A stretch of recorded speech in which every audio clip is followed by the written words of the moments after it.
Je crois que traverser le deuil, c'est oser en parler, oser le vivre au quotidien.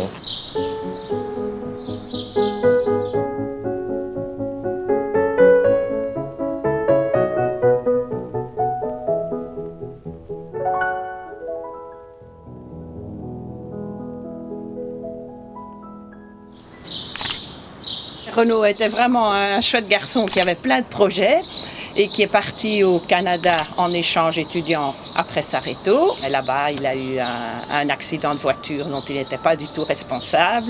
Et puis voilà, il est mort dans cet accident avec sa petite amie canadienne que nous avions eu l'occasion de rencontrer et qui était vraiment une super chouette fille. Je crois que je l'aurais vraiment beaucoup aimée comme belle-fille.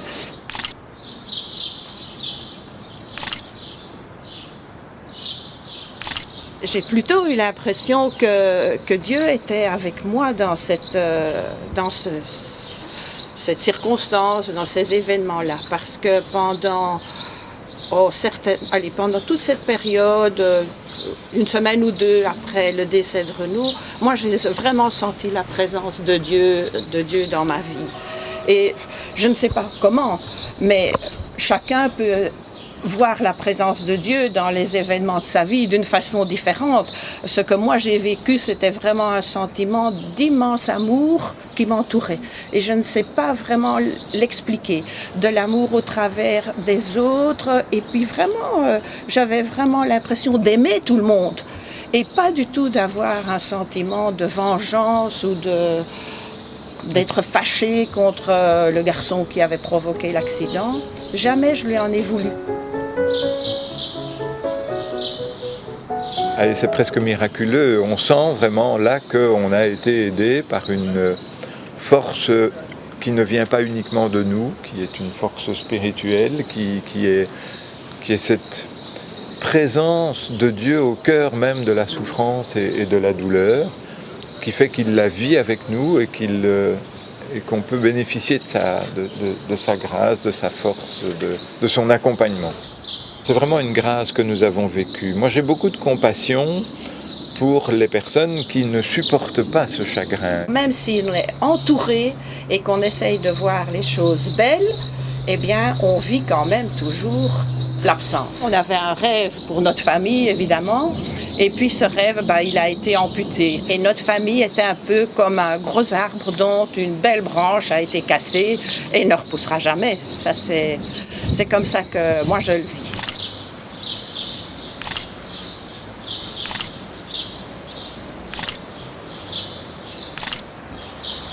Il y a beaucoup de gens qui sont un peu bloqués par la souffrance, qui n'osent pas en parler. Et nous disons toujours de grâce, parlez-nous de Renaud. Oui.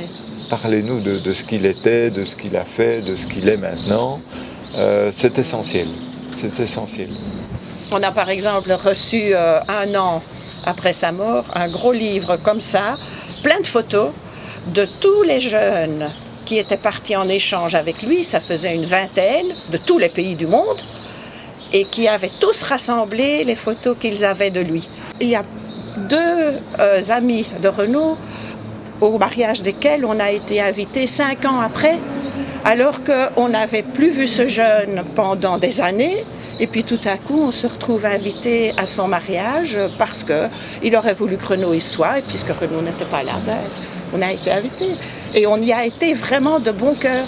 Parce que franchement, pour nous, c'était notre enfant qui continuait de vivre. Et ça, c'était vraiment chouette, quoi.